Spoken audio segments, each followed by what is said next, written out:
Reservation అగ్రకులాలకు 5% లేనటువంటి అగ్రకులాలకు 10% reservation ఆ అగ్రకుల పార్టీలు కేంద్రంలో తీసుకొచ్చాయి. దానివల్ల మన పిల్లలు చదువుకు దూరం అయిపోయారు. ఎవరైతే ఇటువంటి కాంగ్రెస్, బీజేపీ, కమ్యూనిస్టులు అందరూ కలిసి తీసుకొచ్చినటువంటి రిజర్వేషన్ అది. దానివల్ల విద్యకు దూరం అయ్యారు మన పిల్లలు. ఇకనైనా మనకు సోయి రాకపోతే ఎట్లా, ఇకనైనా మనం ఆలోచన చేయకపోతే ఎట్లా. కాబట్టి మన పిల్లల చదువు కోసమైనా మన పిల్లలు మరింత విలువైన విద్య చదువుకోవాలంటే ఆ ఈడబ్ల్యూఎస్ రిజర్వేషన్ యొక్క వ్యతిరేక ఉద్యమం జరగాలి అంటే మనం ఆలోచన చేయాలి. మనకి అన్నేమి అర్థం కావు, రాజకీయాలు అర్థం కావు. రాజకీయాలంటే అయ్యో కమ్మరియో రెడ్డిగా భావిస్తున్నాం. రాజకీయం కావాల్సింది మనకు దళిత బహుజనులే రాజకీయాలు చేయాలి. దళిత బహుజనులే ఎమ్మెల్యేలుగా, ఎంపీలుగా అయితేనే మన బతుకులు మారుతాయి. ఈ ఖమ్మం గడ్డ మీద 1982 నుంచి తెలుగుదేశం అనేటువంటి ఒక ఖమ్మ పార్టీ వచ్చి ఆ ఖమ్మ కులం ఎనలేని సంపాదన పోగు చేసుకునే చరిత్ర ఖమ్మం గడ్డ మీద కనపడుతుంది. కానీ ఇక్కడ ఉన్నటువంటి దళిత బహుజన జాతులకు ఇది మా తెలుగుదేశం పార్టీ అని చెప్పే పేరుతోటి మనం మోసపోయి ఉన్నాం. కాబట్టి ఈ ఖమ్మం గడ్డ మీద జరగాల్సిందే దళిత బహుజనులటువంటి ఎమ్మెల్యేలుగా, ఎంపీలు అయితేనే మన బిడ్డల బతుకులు మారుతాయి, మన బతుకులు మారుతాయి. 50 గజాల స్థలం కూడా ఇంతవరకు ఇవ్వకుండా ఈ దుర్మార్గులు మళ్ళీ ఓట్ల కోసం మన ముందుకు వచ్చారు. అయ్యా మాకు ఓట్లేయండి, మా వ్యాపారాలు కాపాడుకుంటామంటున్నారు.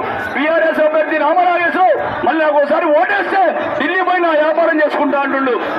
కాంగ్రెస్ నుంచి వచ్చినటువంటి అభ్యర్థి నా 1000 ఎకరాల భూములు కాపాడుకోవడం కోసం నన్ను పార్లమెంట్కి పంపండు.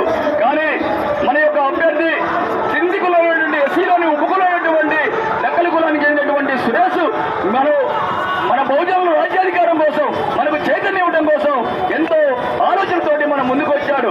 అలాంటి సురేష్ ని గౌరవించడం అంటే, ఆ సురేష్ కు ఓటేయడం అంటే మన ఓటు మనం వేసుకోవడం, పెద్ద మనం చేసుకొని మన ఓట్లు మనం వేసుకోవడం అలవాటు చేసుకుంటేనే మన బతుకులు మారుతాయి. కానీ ఈ కమ్మలకు, రెడ్లకు ఓటేయడం, ఈ బానిసత్వం నుంచి బయటపడబోవడం ఇంకెంతకాలమో ఆలోచించాలి.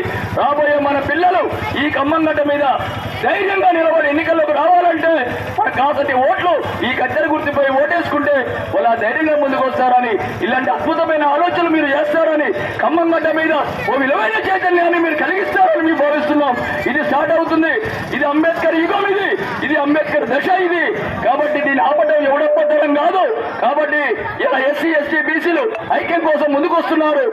దానికి మనం ఆశీర్వదిద్దాం.